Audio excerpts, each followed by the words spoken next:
Ginamit sa pang-ambush sa mayor ng Sharif Agua sa Maguindanao del Sur, pangmalakasang sandata na gamit sa gyera. Hindi ko pa natapos yung pagsabi ko ng bilisan mo, pumutok na.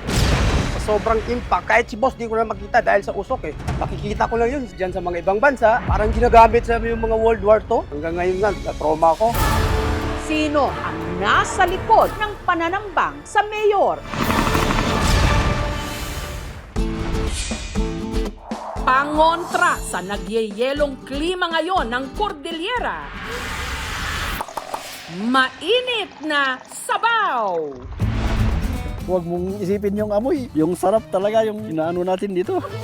Masarap siya. Bagay siya dito sa ato kasi malamig dito.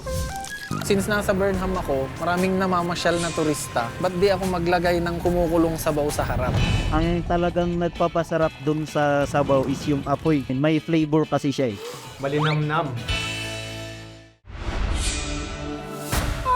Ale, nasa langit na ba ako sa pagtawid sa pinakamataas na hanging bridge sa buong Pilipinas? Welcome to the Vegan Bridge!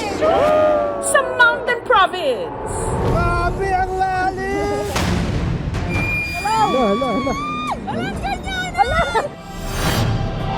Sa kabilang bahagi ng tulay, ano itong naghihintay na $1 million view? Ay, wow!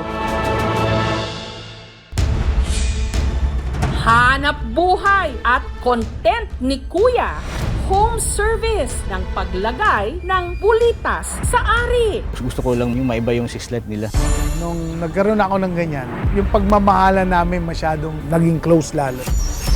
Mas madalas din kami sa kama. Nanumbalik naman yung sigla. Nagkaroon ng pangangati talaga. Medyo nagbukol-bukol po siya ng konti. May sugat ng konti na nagbabalat-balat. Konting pagkakamali, ang laki ng magiging problema.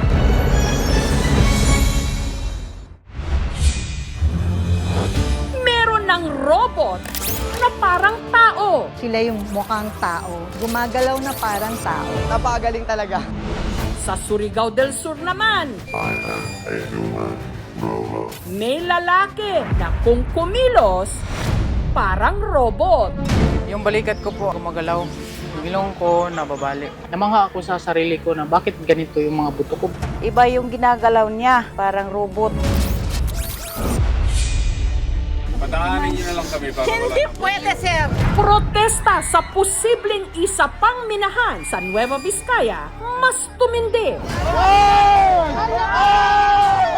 Nandun lang kami, nakaupo. Hinahatak niya yung kamay namin. Naubatan na yata ako. Wala naman kaming baril. Hindi naman po kami mga criminals. I totally deny the allegation that there is overkill. Wala pong nangyaring na abuse of power. Ang malaking tanong pa rin kung totoong walang konsultasyon na isinagawa sa mga residente, paano nabigyan ng exploration permit ang Woggle Corporation? Was signed by the barangay captain. It didn't complied.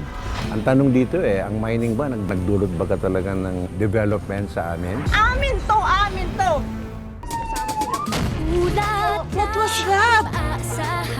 Ito ang Tacloban na dinatnan namin. Isang masamang panaginip. I survived! Ganda ng driver ko.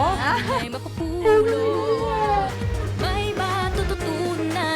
ako makapaniwala. Ang ganda ng ngiti. Ako po ang inyong kapuso. Mabuhay from the Philippines!